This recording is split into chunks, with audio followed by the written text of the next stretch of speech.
Hi guys, क्या हाल चाल है भाई? How are you guys doing? How is everybody? And welcome to a new chapter that is Alkali Metals S block. We have just started S block, and S block is divided into two groups, Group 1 and Group 2. And this is the first session of S block in which we would talk about alkali metals, which are present in Group 1 of the periodic table. Okay, which are present in Group 1 of the periodic table. So alkali metals, if you look at alkali metals, what is the to-do list for alkali metals? There's nothing like a to-do list for alkali metals. They react with everything. Okay, like you pick up any element from the periodic table, any non-metallic element on the periodic table would be able to undergo a reaction with alkali metals. Okay, so we'll try to learn alkali metals in a fun way today, and there are a lot of things which you can infer while just remembering a few features from the periodic properties. Anything your inorganic chemistry requires a decent understanding of periodic properties, and once you have understood periodic properties properly, you will be able to understand everything else. Like everything sets, it builds the foundation for everything. Okay, chalo. Today let's start our session with something which was a homework problem yesterday. Okay, we had a homework problem yesterday. The homework problem was that you had to tell about what is luminol.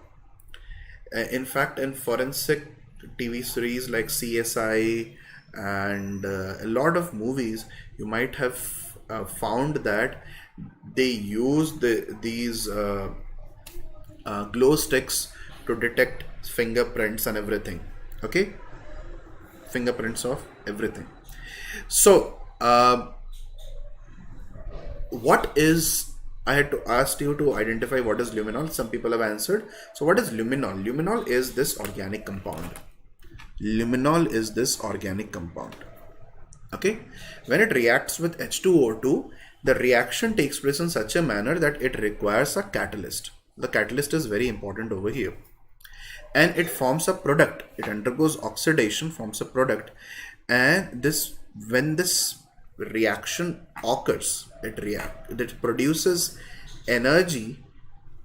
Obviously this reaction produces energy, promoting the electrons in the product to reach higher energy levels and then undergo transition, and this transition results in something which is known as chemiluminescence. Chemiluminescence is the property of emission of light due to a chemical reaction. Okay, chemical reaction due to the successive de-excitation process. Okay, so they release their excess energy. So now the point is that why it was used in crime detection is because this catalyst could be anything. A catalyst could be a metal. This catalyst could be the iron present in hemoglobin. So suppose there is a crime which is committed and there are some blood splatters somewhere on the wall and all. So you spray it with luminol and H2O2. That place will start glowing because iron in the blood will catalyze this reaction. Iron in the blood will catalyze this reaction. You can see that how bright this reaction is. So if there is a catalyst which is present, if there is most of the human body enzymes respond to this test. Okay, I hope you have understood this. Okay, so it's a beautiful reaction, beautiful reaction of hydrogen peroxide, and which is being very relevant in today crime detection. And like if you ever learn forensics, then luminol will become like your best friend. Okay, chalo. Yes, high affinity for Fe, high affinity for metal ions, which can catalyze this reaction. Okay, and as usual, I have names of some people who have all given the right answer. So Apeksha, Ankit Singh, Shivam, Het Patel, and you have given the right answer the quickest. And so very nice, guys, very nice. And let's start today's session, which is on alkali metals. So alkali metals are present in group 1. Group 2 is alkaline earth metals. Alkali metals are known as such because they form hydroxides with water which are strongly alkaline in nature. The reason why they are known as alkali metals is because they form hydroxides which are strongly alkaline in nature. Okay, the electronic configuration is NS1. If I take lithium, lithium is 2s1. So lithium valence shell configuration is 2s1. Sodium valence shell configuration is 3s1. Potassium 4s1. Rubidium 5s1. Cesium 6s1. Okay, we are excluding the radioactive element francium and we'll exclude radium out of our discussion. Generally, we do not study radioactive substances and evaluate the chemical properties. Okay, so the general configuration is NS1 for their valence shell, and which looks like they have an electron which if removed can get them to a noble gas configuration. Sodium and potassium become more abundant of the other elements. Lithium, rubidium, cesium are of lower abundance. Okay, lithium, rubidium, cesium are of lower abundance. Francium is quite radioactive, very radioactive.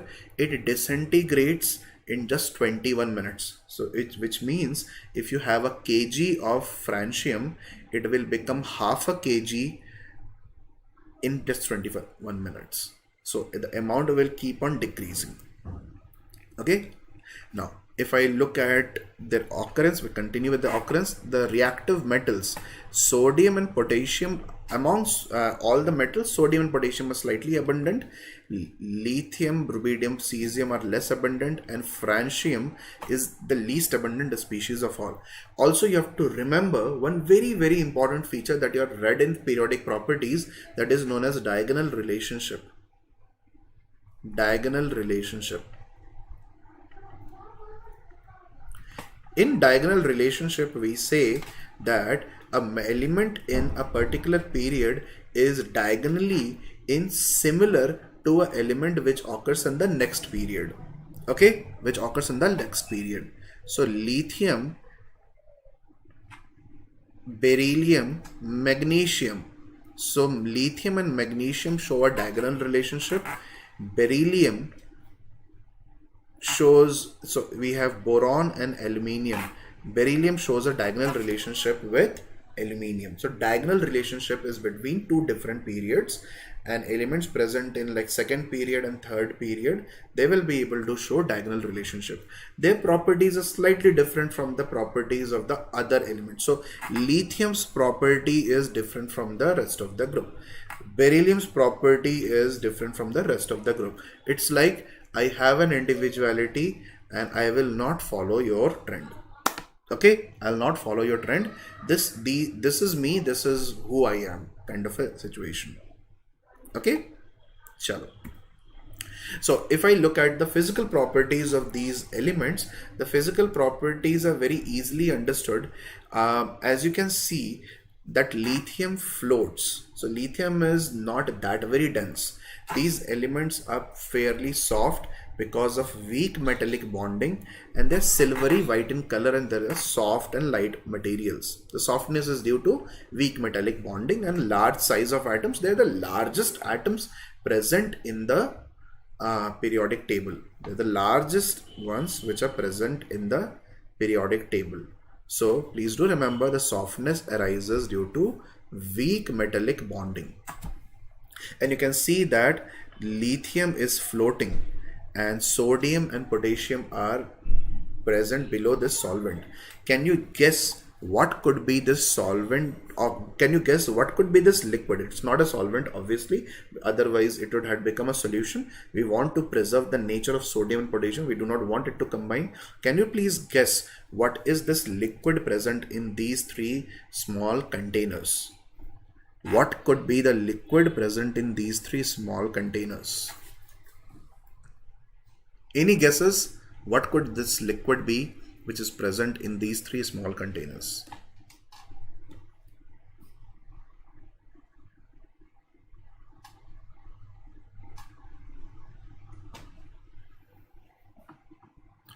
You're not? Kerosene? Yes, it could be kerosene. It could be kerosene. It could be any non-polar substance. It cannot be any polar substance like water, alcohol. Otherwise, these elements will react with them. Okay. The most common non-polar solvent in which we try to prevent, we try to store these metals so as to prevent their reaction with moisture and air is kerosene. Okay. Kerosene, correct. So let's look at this question. What do you think is the answer to this question? Which is the correct statement regarding alkali metals? Cations are larger in size than atom. Size of cations and atoms are same. Cation is smaller than the size of atom. Cation is less stable than atom. What do you think is the right answer?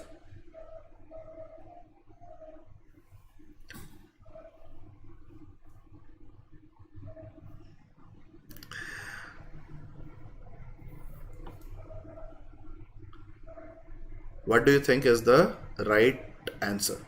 Please tell me in the chat box, what do you think is the right answer?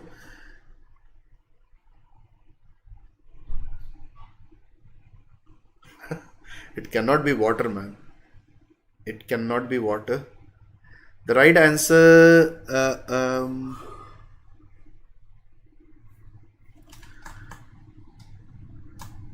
it's not a weird question. It's not a weird question. It's a nice question, in fact. It's not a weird question. The right answer has been given by, I guess, if I'm not wrong, Akshat Dubey. Akshat Dubey has given the right answer the quickest. The first person to give the right answer. And Akshat followed by Utkarsh. So the right answer is cation is smaller than the size of atom. Okay. Always remember, charge is like a headache. So cation can never be more stable than the atom. Okay. Cation cannot be more stable than the atom, even though it has octet. If it has charge, it is less stable. Okay. If it has charge, it is less stable. Okay. The right answer is C. Now let's look at ionization enthalpy. What is the meaning of ionization enthalpy? If I take an element M in the gaseous state and I convert it into M plus in the gaseous state and remove an electron, the energy invested in this process, delta H, will be known as ionization enthalpy. Okay, it is known as ionization enthalpy.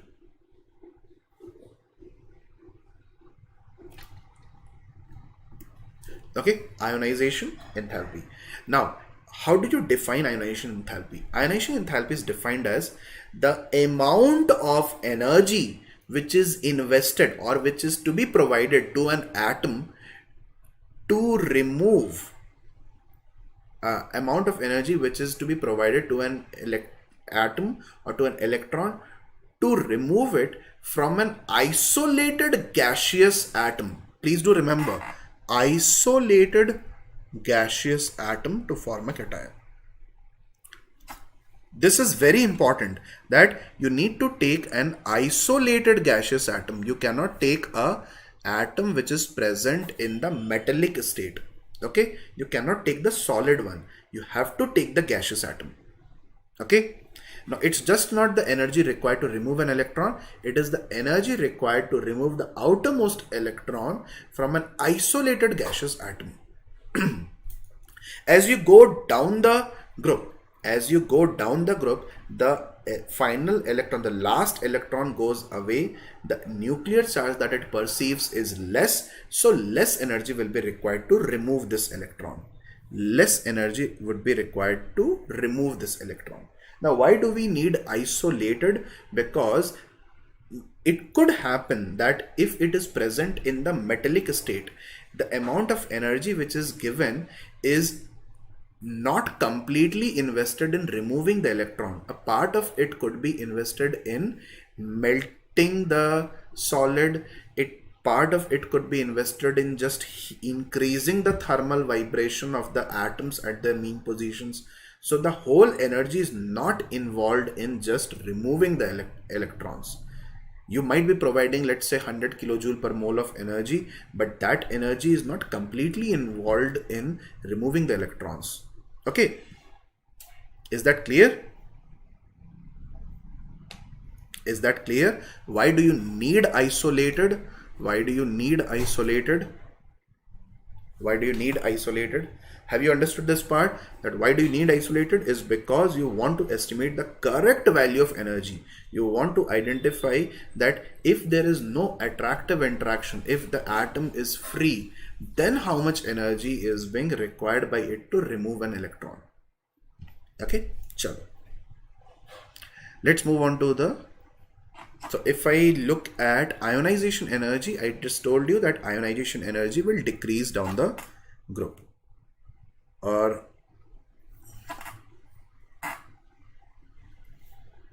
so ionization energy decreases down the group. Okay, it decreases down the group. Now there is an important information, there is an important, I would say, a side inference that we can obtain from here. The side inference is something known as electropositivity. Electropositivity is the ability to lose electrons. Electropositivity is the ability to lose electrons. So please tell me, what would be the order of electropositivity in group 1? What would be the order of electropositivity in group 1 if it is the ease of ability to lose electrons? Will the electropositivity increase down the group or will the electropositivity decrease down the group? What should happen? What should happen? Should the electropositivity increase down the group or should the electropositivity decrease down the group?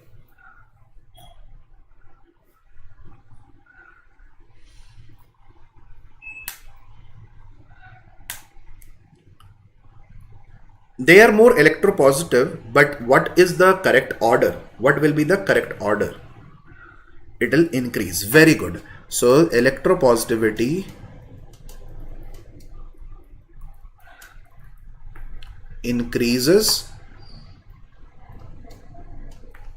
down the group as ionization enthalpy decreases down the group. Okay, is this understood? Please do remember that electropositivity can be identified directly from the estimation of ionization enthalpy. It can be identified directly from the estimation of. Very good, very good. Chalo. So let's move on to the next point. Hydration enthalpy. What is the meaning of hydration enthalpy? Hydration enthalpy is the amount of energy liberated when a gaseous cation undergoes hydration. Let me just write the reaction so if there is a metal cation which is in the gaseous state, undergoes association with water and turns into aqueous cation, the energy which is given out is known as hydration enthalpy.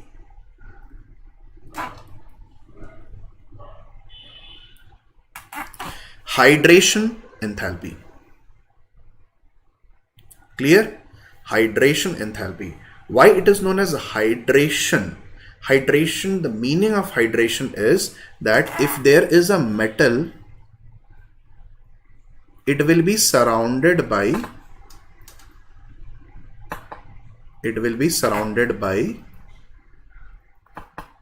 the negative end of the dipole. Like H2O molecule behaves as a dipole. Like this is what will happen.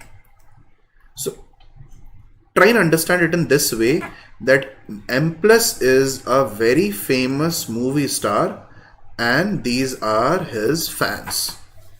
Okay, M plus is a very famous movie star and water is his fan. So if the movie star is very famous, then the extent of hydration will be more. If the movie star is less famous, then the extent of hydration will be less. Let's say Shah Rukh Khan comes on the road, you will be like, sir, please give me the autograph. You can see there is a huge crowd around him wherever he goes.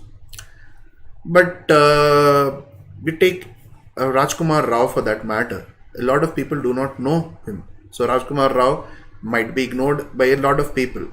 Okay, so it depends on the field that the actor is generating. So in this case, the actor is our metal. So actor is generating a very strong field. Okay, the actor is generating a very strong field. And this field is dependent on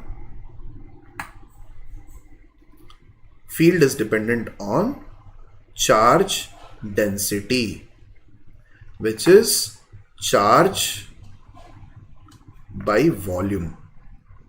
So can I say that the charge is constant? Charge is constant over here for all of them. The charge is constant. It's plus 1, plus 1, plus 1, plus 1, plus 1, plus 1. And the volume is least and it is maximum. So can I say that the charge density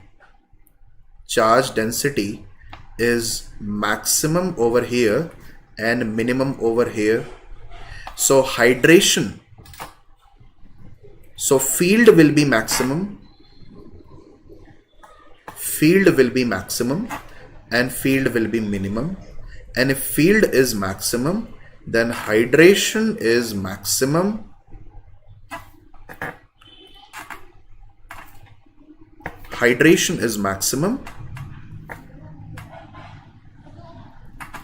and hydration is minimum. Is that understood?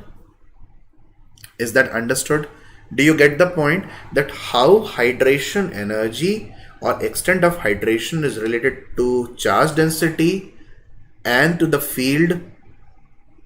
And what does it help us identify? To what extent something is hydrated? It decreases down the group. Now let me ask you something. If I take, let's say there are 100 water molecules.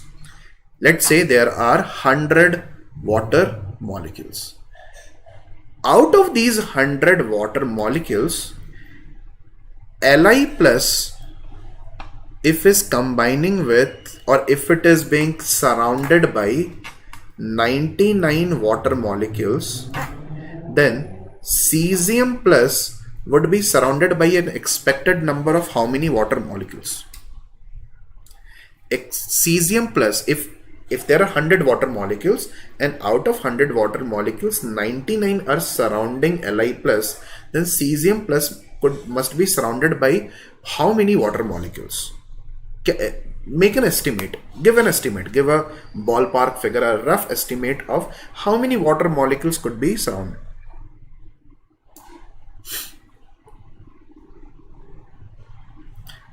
Less than lithium, okay, less than lithium. Okay, it is less than lithium. I would say it is very less than lithium, somewhere about 10 water molecules. somewhere about 10 to 15 water molecules. Okay. Now imagine Shah Rukh Khan is being surrounded by so many fans of his, and Shah Rukh Khan has to move from this point to this point. In his place, there is Rajkumar Rao, who is surrounded by less number of fans, and he has to move the same distance. Who will find it easier to move? Will Shah Rukh Khan find it easier to move between the crowd of his fans, or will Rajkumar Rao find it easier to move through the crowd of his fans?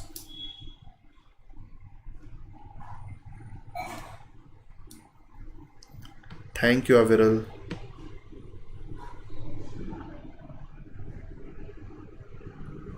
Thank you, Vaishali. Okay, what do you think? Who will be able to, like, Shah Rukh Khan has to go to a certain shop, and like there are a lot of fans surrounding him. Who will be able to move quickly? Rajkumar Rao will be able to move quickly because he has less fans. So can I say a associated feature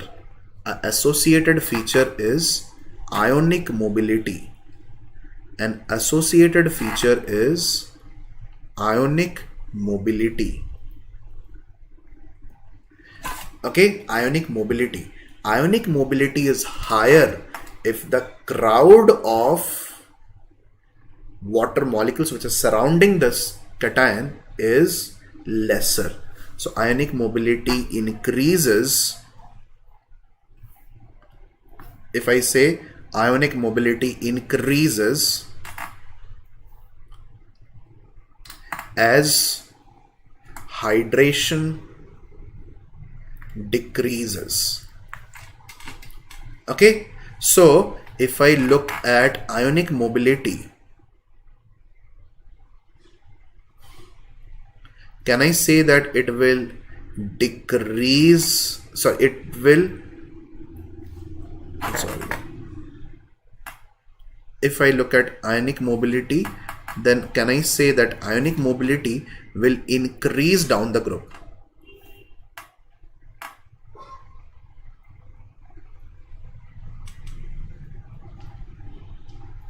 Down the group it will increase. Okay.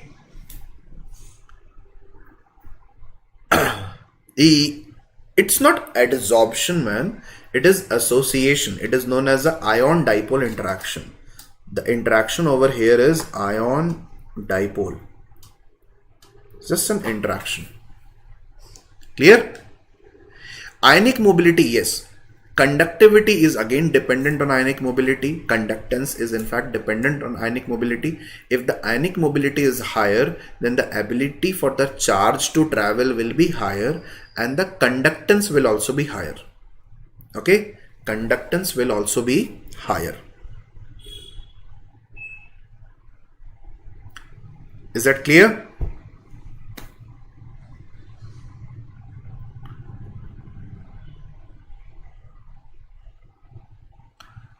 Okay, don't worry about this size of cation. They wanted to say that the size of cation increases down the group, hydration decreases. So this is for size.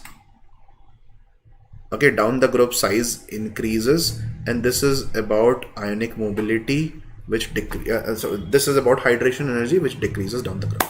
Okay, let's move on to the next point, which is density. The density can very easily be understood. You saw initial picture where lithium was floating and sodium and potassium were settled down in the you can say that vessel. So the densities are very small. Density is equal to mass per unit volume. Okay. Now the volume increases enormously because they are the largest atoms, so density is pretty small. Okay, so lithium is only half as dense as water, and so all group 1 sodium and potassium is slightly more dense than water.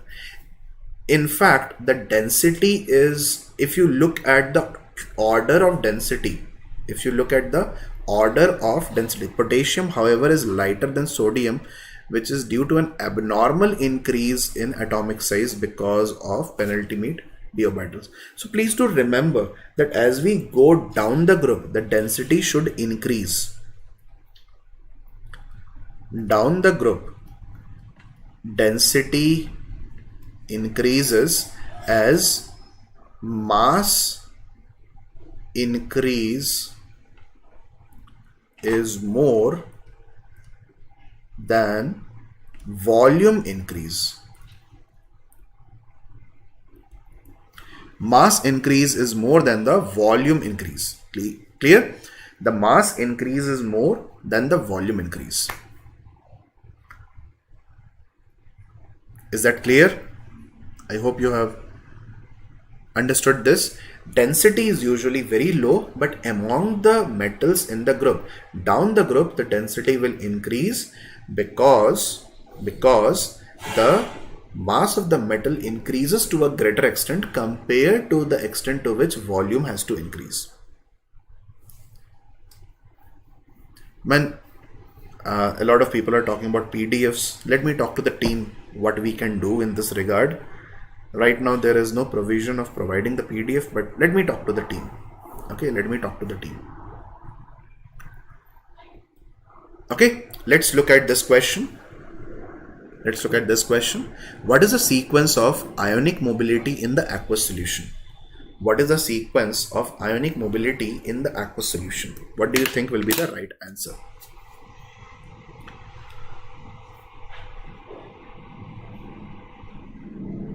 Yes, comparison is very, very important in chemistry. If you have done the comparison properly, you will be getting the right answer.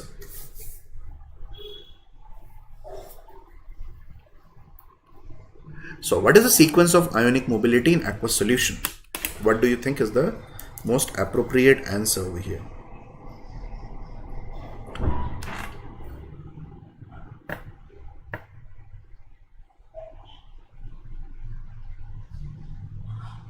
The right answer has been given by Lavanya. Lavanya has given the right answer the quickest. The right answer is D. Cesium's ionic mobility will be highest because cesium's extent of hydration is lowest. The one which has the highest extent of hydration will have lowest ionic mobility. Okay? Chalo. Let's move on to melting point and boiling point. Very easy to identify.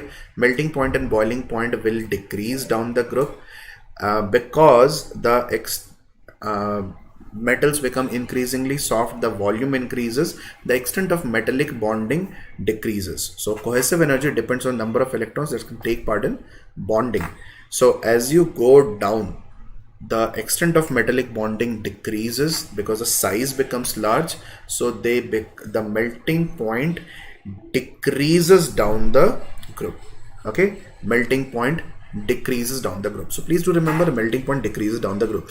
In fact, we will look at a particular image and you will be able to identify something. Okay, flame coloration. When you put these metals in flame, the flame of Bunsen burner, the flame changes its color.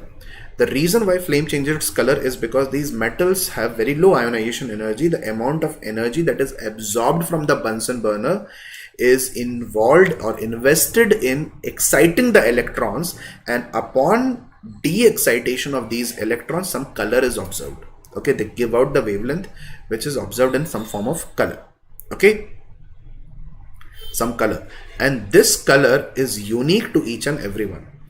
So lithium gives crimson red, sodium gives golden yellow. In fact, can you identify anything around you which gives golden yellow color? Like anything, like in the nature, anything around you, like in something which you observe in day-to-day life which gives this golden yellow color? Any idea? Any guesses? Something which gives this that you observe in a day-to-day life and which gives a golden yellow color.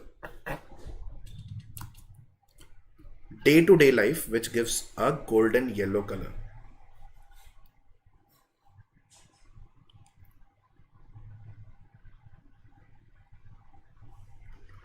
Sun. Sun, I cannot call it golden yellow. Day-to-day life, something which is present on earth, something which is LPG gives golden yellow. LPG gives golden, doesn't give golden, it gives a yellow color only when there is less oxygen. Match does not give. Lamp, it's not golden yellow, man. That's fairly yellow. It's not golden yellow. It is because of incomplete combustion. Light near temple, that is again due to the diya and the lamp. Bulb is not golden yellow. NaCl gives golden yellow. No, NaCl does not give golden yellow. NaCl is really white in color. The answer is street light. Have you seen a street light which gives a yellow color? Have you seen a street light which gives a yellow color? When it is being switched on in the evening, it is initially is like pale white and then becomes golden yellow. Golden yellow color or golden yellow light. Have you seen this?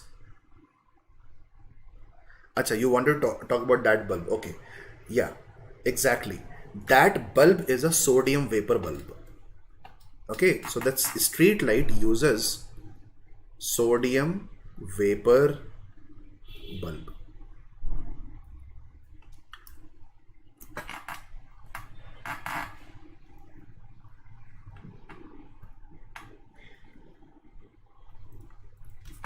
It uses the sodium vapor bulb. Yes. Okay. Right now it has been replaced with LEDs and all, but I'm pretty sure that you have understood what I'm talking about. Those street lamps, electric street lamps, which give off golden yellow light, operate on the same principle of this. They provide energy to they provide electrical energy to the sodium vapor atoms present in the sodium vapor, in which the electron undergoes excitation and undergoes continuous de-excitation, giving rise to golden yellow color. Potassium gives pale yellow, rubidium gives purple, and cesium gives sky blue, which is violet. Okay. Now, alkali metals are pretty funny because alkali metals can undergo reaction with almost everything. Okay, why they undergo reaction with? They are highly reactive because of their low first ionization energy, they have large size, they have low heat of atomization, they can turn into atoms very easily. So this meme tells you a very important story about, or it's important feature about alkali metals. Alkali metals, whenever they see air and water, they just want to burn. Okay, they just want to burn. And what is the meaning of burning? I would say burning would be a process in which it interacts with these, gives off a lot of heat in the process, and eventually at some point of time catches fire. Okay, catches fire. Okay, so reactivity of these metals increases down the road. Okay, alkali metals are so very desperate for giving out electrons.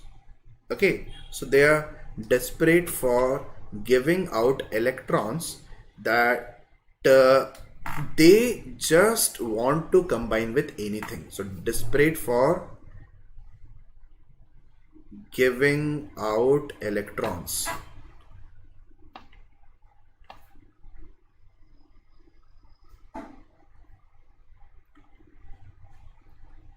Giving out electrons. They are so very desperate for giving out electrons that they will interact with air.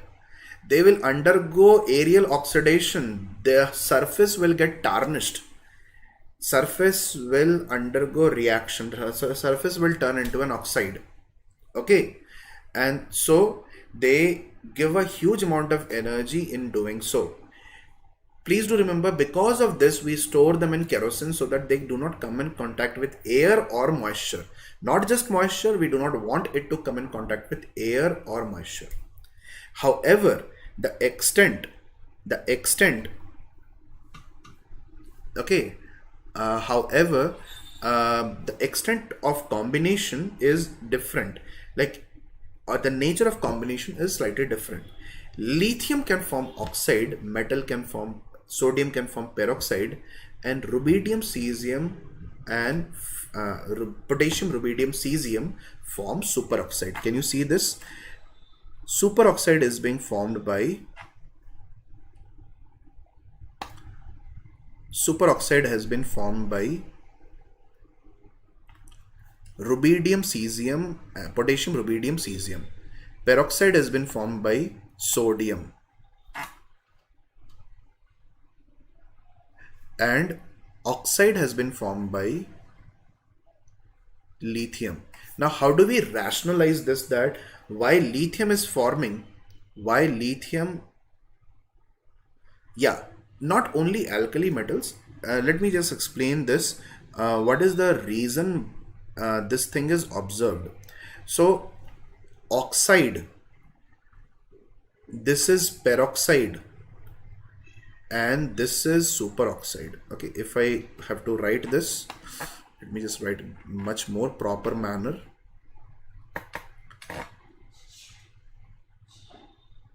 This is peroxide and this is superoxide. Okay, the first one is oxide, the second one is peroxide, the third one is superoxide. Can we say that the charge density is highest?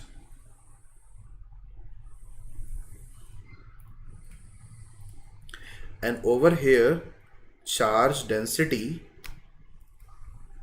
is lowest because the charge is present onto an extent of minus 0.5 on each of oxygen atoms. Okay, we are not talking about carbonates right now. We'll get to carbonates when it is the appropriate time. We are just looking at the reaction of metals with oxygen. So can we say that each oxygen has -2, each oxygen has -1, each oxygen has -0.5. So the charge density is decreasing. If the charge density decreases, then their tendency to combine with a metal of a lower charge density increases. So it will always try to bind with an equal, like the relationship will be between an equal. So O2 minus has high charge density, so it will bind with a metal which can generate a high charge density, that is Li plus. O2 -1 has low charge density. Lithium would not look at it.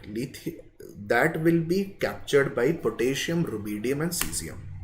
Okay, how to calculate charge density? Charge density is charge per unit volume. Okay, charge density is charge per unit volume. I hope this is understood. This is clear. The combination, the interaction takes place between equals. The one which has high charge density will combine with a cation which has high charge density. The one which has low charge density will combine with a cation which has low charge density. Okay?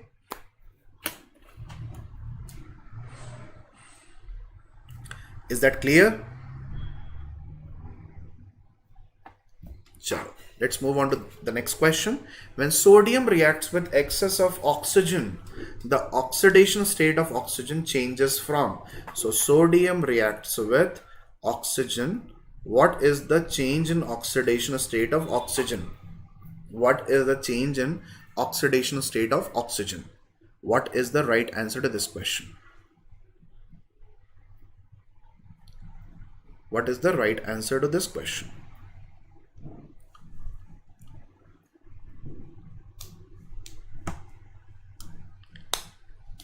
बताइए.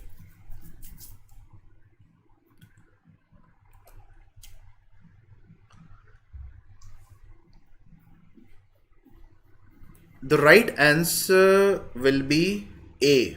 Very good. The right answer will be A. Jyoti has given the right answer. VSG, Shreyans, they've also given the right answer. It will change from, it will form a peroxide, guys. So Na2O2. So this is 0 and this will be -2. Effectively, each oxygen is in -1 oxidation state. So it turns from 0 to -1.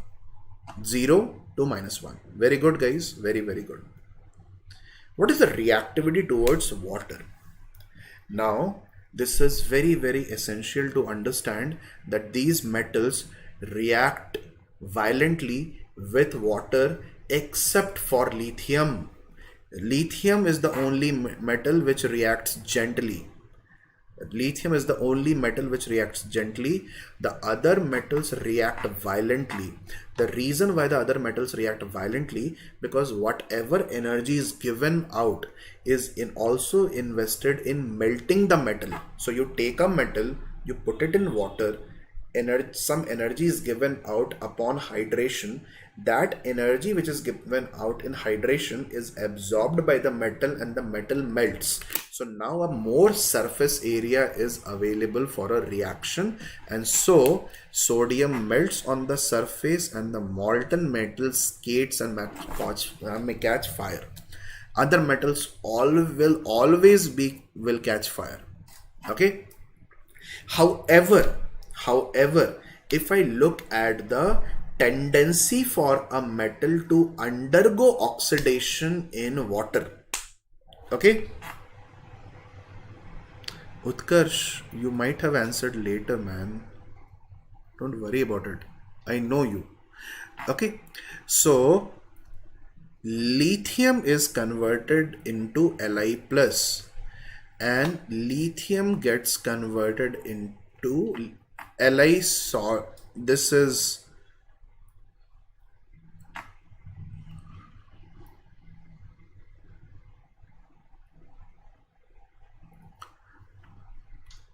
this undergoes hydration. Li plus turns into Li plus aqueous. The amount of energy which is invested in hydrating all lithium plus is more than the amount of energy invested in hydrating all CS plus. That's the reason lithium turns out to be oxidized to the maximum extent. Okay, it's not just losing electrons. Once electron is lost, you have to hydrate it as well. Otherwise, the metal will just take the electron back. Do you get my point? If a metal has lost an electron, you need to hydrate it as well. Otherwise, the metal will take up its electron. The extent of hydration is maximum in Li plus, and so every Li plus which is being produced is hydrated, and therefore the tendency to undergo oxidation in water is highest for lithium, and that is the reason your activity series, okay, activity series will be having lithium at the topmost position.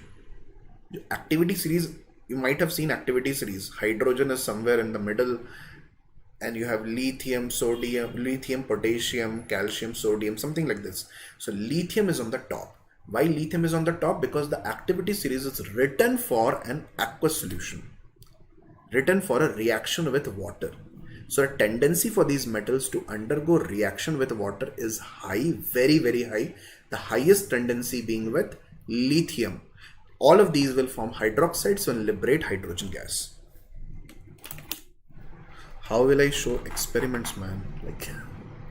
So if you look at, so I have just collated some images. Can you see? Lithium is reacting very gently. Okay. This is sodium. This is sodium.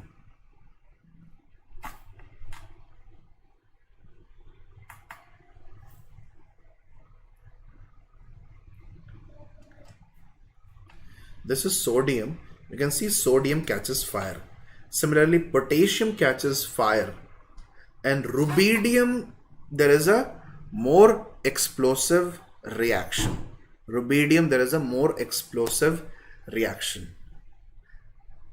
What do you think? How would cesium react? What do you think? How would cesium react?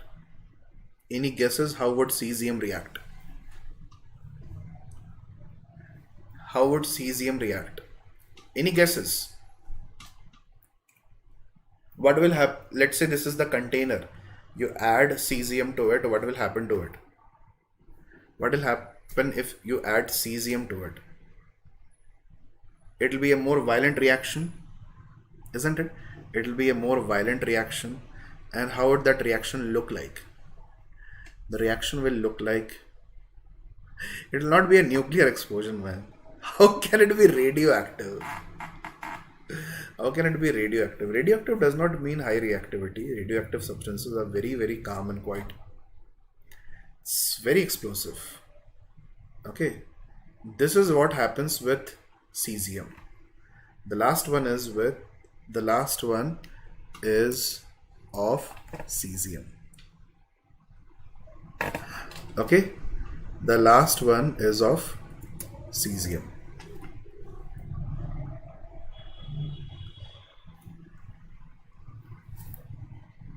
I hope you can see this right now.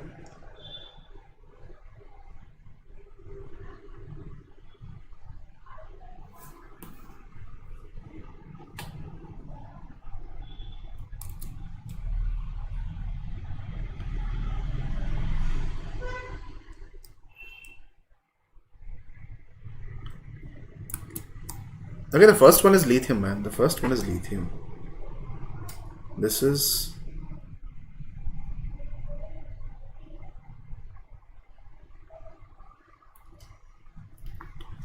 cesium. Can you see what has happened? The amount of heat that it has liberated is so very enormous that the vessel has broken. Yeah, that is sodium which catches fire. Every other element is catching fire, but the reactivity of sodium with metal with water is still violent, but the violence increases as you go down the group. The violence will increase, violence increases as you go down the group. Okay? Chalo. So reactivity towards hydrogen and halogen.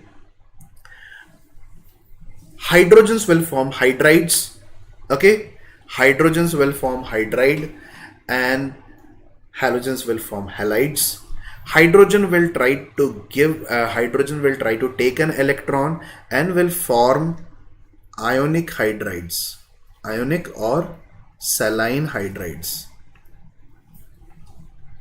And these saline hydrides have high melting points. We have discussed this earlier in the topic of hydrogen.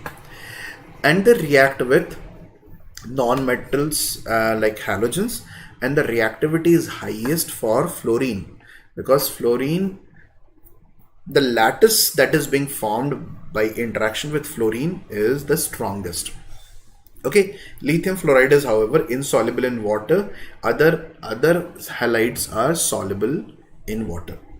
Okay, so in hydrogen, hydrides are formed, and all halogens, what do they tell alkali metals? That I have always come for your electrons. Okay, just like someone who is asking for votes. Okay, like a politician who is asking for votes. Okay, I've again come for your votes. So that is the way if halogens and hydrogen have to end up having a conversation, halogens will only say that, man, I have come to again ask you for electrons. Okay, and the last one is reaction with ammonia. Okay, last one is reaction with ammonia. If you remember, you might have read about this fact that when ammonia reacts with metal is dropped in ammonia, they give ammoniated electrons, and which is responsible for blue color. So this metal reacts with ammonia and gives off this electron which is being solvated with NH3, and this is responsible for blue color. However, if you let it, so this is the blue color which is obtained. Might not be very clear, but you can see that it has turned bronze. It has turned bronze in color. So if you allow the sample to stand for a while, okay, if you allow it to stand for a while, it will turn bronze, and the bronze solution is dimagnetic because it forms metal clusters. Metal clusters. And it is blue and it is paramagnetic. Okay, it is blue and it is paramagnetic. Is that clear? So the blue color is due to the ammoniated electrons which absorb the energy from the visible region and then imparts colors. And if you allow it to stand for a while, then the metal and ammonia will react to form a amide, MnH2, and hydrogen gas will be liberated. The solution will become bronze in color because it will form metal clusters. Okay.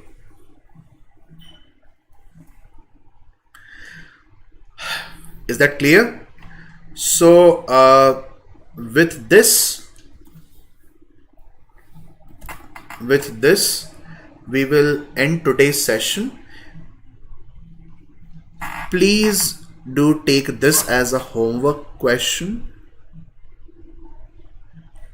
Please do take it as a homework question and write the answer in the comment section, and we'll repeat the same drill.